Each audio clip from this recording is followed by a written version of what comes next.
Karbohidrat ni paling penting sekali, dia membekalkan tenaga. Tenaga yang mudah untuk tubuh badan. Okey. Kita pergi dulu kepada jenis karbohidrat. Jadi jenis karbohidrat yang pertama adalah monosakarida. Jadi jenis karbohidrat yang pertama adalah monosakarida ataupun juga dipanggil sebagai gula ringkas. Sebab apa dia gula ringkas? Sebab dia molekul paling ringkas sekali dalam keluarga karbohidrat. Monomer. Monomer ni satu unit lah. Unit asas dia. Unit karbohidrat paling ringkas. Okey. Kemudian dia rasa manis. Nama pun gula kan? Mestilah manis. Saka tu maksudnya sweet. Saka tu maksudnya sweet. Kan dalam ni ada saka. Maksudnya sweet. Manis. Dia boleh bentuk hablo. Jadi kalau macam air gula tu, kita panaskan sampailah contohnya 5 ml jadi 1 ml. Jadi kita biarkan 1 ml tu lama kelamaan dia makin mengering, dia akan jadi hablo. Macam gula pasir tu. Kemudian dia boleh melarut dalam air. Melarut dalam air. Of course lah, kita cuba ambil gula kita bubuh dalam air, kita kacau, dia boleh melarut dalam air. Kemudian mempunyai kuasa penurunan. Okey, pindah hidrogen atau elektron kepada sebatian lain. Proses penurunan. Jadi kita akan tengoklah secara bawah dia tu apa maksud proses penurunan ni. Iaitu dia melibatkan gula penurun dan gula bukan penurun. Apabila dipanaskan dalam larutan Benedict, monosakarida akan turunkan kuprum 2 sulfat kepada mendakkan kuprum 1 oksida. Jadi sekali lagi ya, apabila dipanaskan dalam larutan Benedict, monosakarida akan turunkan. Jadi maksudnya dia akan menyebabkan turun ni. Kamu tanya cikgu kimia kamu lah. Cikgu nak terang takut salah. Sebab cikgu bukan bidang kimia. Jadi dia akan turunkan kuprum 2 sulfit. Nampak tak ada 2 kat situ? Kuprum 2 sulfit kepada kuprum 1 oksida. Okey, dia akan turunkan larutan Benedict kuprum 2 sulfit kepada kuprum 1 oksida yang berwarna merah bata. Jadi monosakarida ni dia semua adalah gula penurun. Kenapa dia gula penurun? Apabila dia dipanaskan dengan larutan Benedict, dia akan tukarkan kuprum 2 sulfit kepada kuprum 1 oksida, iaitu yang berwarna merah bata dan tidak larut dalam air. Boleh tak ni? Dia tak susah sangat. Okay? Maksudnya yang monosakarida ni semua gula penurun. Sebab apa dia gula penurun? Kalau dia bercampur dengan larutan Benedict dan dipanaskan, dia akan turunkan kuprum 2 sulfit kepada kuprum 1 oksida yang berwarna merah bata. Jadi dia semua adalah gula penurun. Okey, sekarang kita tengok contoh. Contoh gula penurun, contoh monosakarida. Yang pertama kita ada glukosa. Yang kedua kita ada fruktosa. Yang ketiga kita ada galaktosa.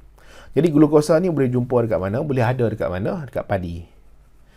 Ialah nasi yang kita makan tu lah. Jadi padi tu akan tukar jadi beras. Dalam proses dia buang dia punya sekam apa semua tu, kemudian jadi beras. Beras kemudian dimasak jadi nasi.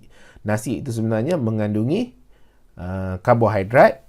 Karbohidrat dipecahkan sehingga molekul paling ringkas sekali dipanggil sebagai glukosa. Kemudian ada pada gandum dan ada pada buah-buahan. Okey. Contohnya buah anggur. Kemudian kita ada fruktosa. Fruktosa ni paling lazim dijumpai di madu. Okey. Dan buah-buahan manis. Fruktosa. Kemudian galaktosa dijumpai di susu. Jadi dia berbeza.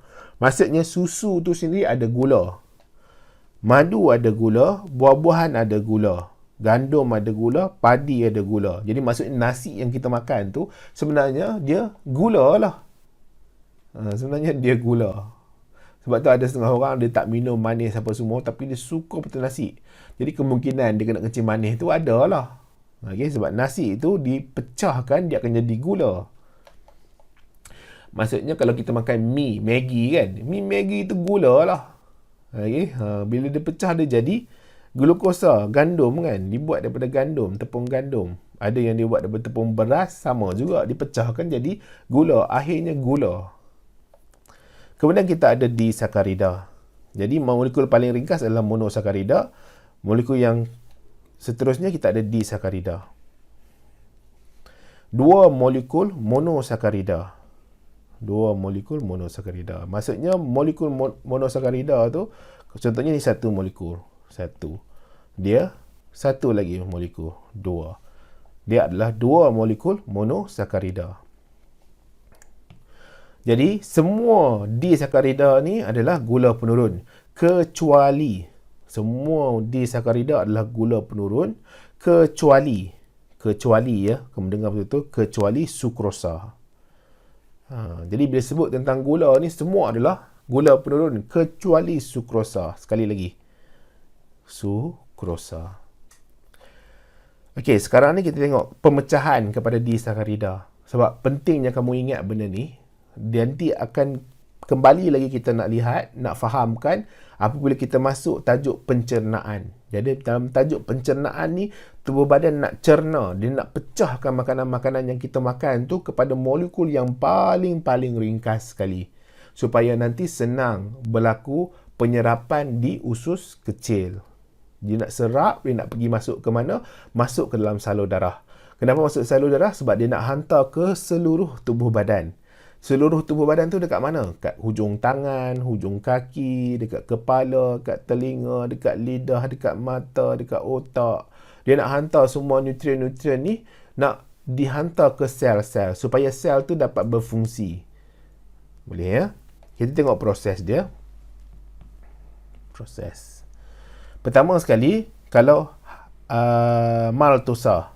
Jadi ni adalah salah satu jenis disakarida. Kedua jenis dia adalah sukrosa.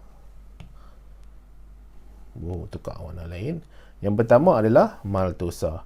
Kedua adalah sukrosa. Ketiga adalah laktosa. Yang ni semua adalah disakarida. Ni. Disakarida.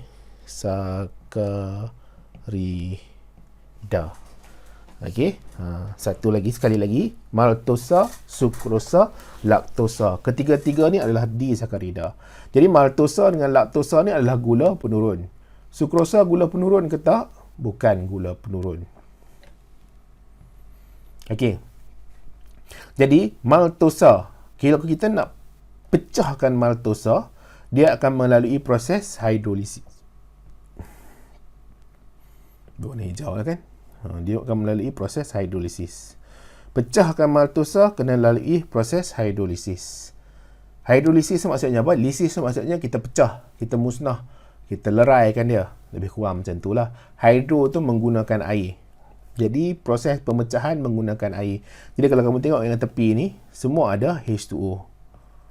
Okey, semua ada H2O. Sebab apa? Sebab dia akan digunakan untuk memecahkan laktosa. Kemudian daripada laktosa tu bila pecah, rupanya molekul laktosa ni mengandungi galaktosa dan glukosa. Jadi maksudnya galaktosa tu dia ada glukosa, galaktosa.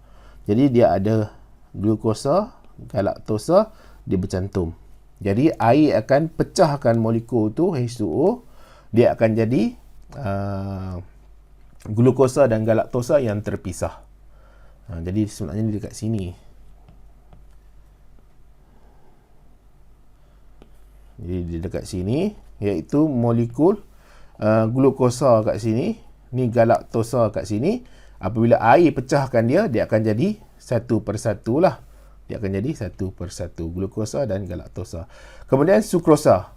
Sukrosa, pecah sukrosa, dua molekul tu dipecahkan, dia akan ada molekul monosakarida, iaitu fruktosa dan glukosa. Fruktosa dan glukosa.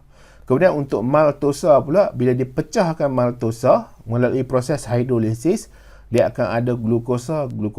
Jadi maksudnya dia ada 2 molekul glukosa. Jadi macam mana nak cantumkan semula?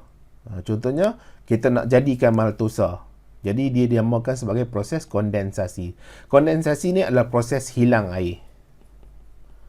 Kondensasi, hilang air. Jadi bila dia hilang air, dia akan bercantum. Glukosa tambah glukosa akan jadi maltosa. Glukosa tambah fruktosa jadi sukrosa. Glukosa tambah galaktosa jadi laktosa. Cikgu tak ajar kamu lah macam mana nak mudah ingat. Kamu kena fikirkan sendiri ataupun carilah YouTube channel yang lain yang mungkin dia ada ajar macam mana nak mudah ingat. Guna sinonim lah, antonim lah, guna singkatan lah. Yang tu kamu cari channel lain lah. Cikgu ni usaha nak bagi faham je. Okay. Jadi kita habis dah disakarida. Kemudian kita pergi pada polisakarida. Polisakarida adalah gula polimer. Polimer ni maksudnya rantaian yang panjang. Jadi yang terdiri daripada monosakarida. Tadi disakarida tu 2 molekul. Dua gula yang bercantum. Kalau untuk yang polisakarida ni dia banyak monosakarida. Dia tidak larut dalam air. Kalau saiz dia besar, tidak larut dalam air, dia tidak manis. Tak semestinya lah. Bukan orang kata apa bila disebut tidak manis tu, kalau kita makan buah anggur kan, kita rasa tak manis. Tak ada lah.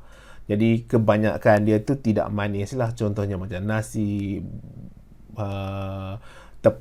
Maggi, mi apa semua tu, makan roti. Jadi kita rasa tak manis lah. Tapi kalau kita makan buah, kita makan madu, mestilah manis kan. Okey. Kemudian dia tidak hablo. Kemudian diuraikan melalui hidrolisis dengan bantuan. Jadi kita nak pecahkan dia dengan bantuan asid cair pendidihan enzim. Jadi pendidihan adalah salah satu proses yang boleh digunakan untuk pemecahan. Asid cair ni pun juga boleh memecahkan polisakarida. Dekat mana ada asid cair ni? Dekat perut. Enzim ni banyak lah. Enzim. Contohnya enzim amilase. Amilase ni boleh jumpa dekat mana? Dekat mulut. Jadi di dalam mulut tu amilase akan pecahkan karbohidrat ataupun kanji kepada maltosa. Dia akan pecahkan pada maltosa. Maltosa tu gula ya, gula disakarida. Apa kepentingan polisakarida? Polisakarida adalah sumber tenaga, simpanan makanan, contohnya glycogen, kanji, selulosa. Kemudian dia adalah struktur sokongan. Jadi polisakarida ni adalah struktur sokongan.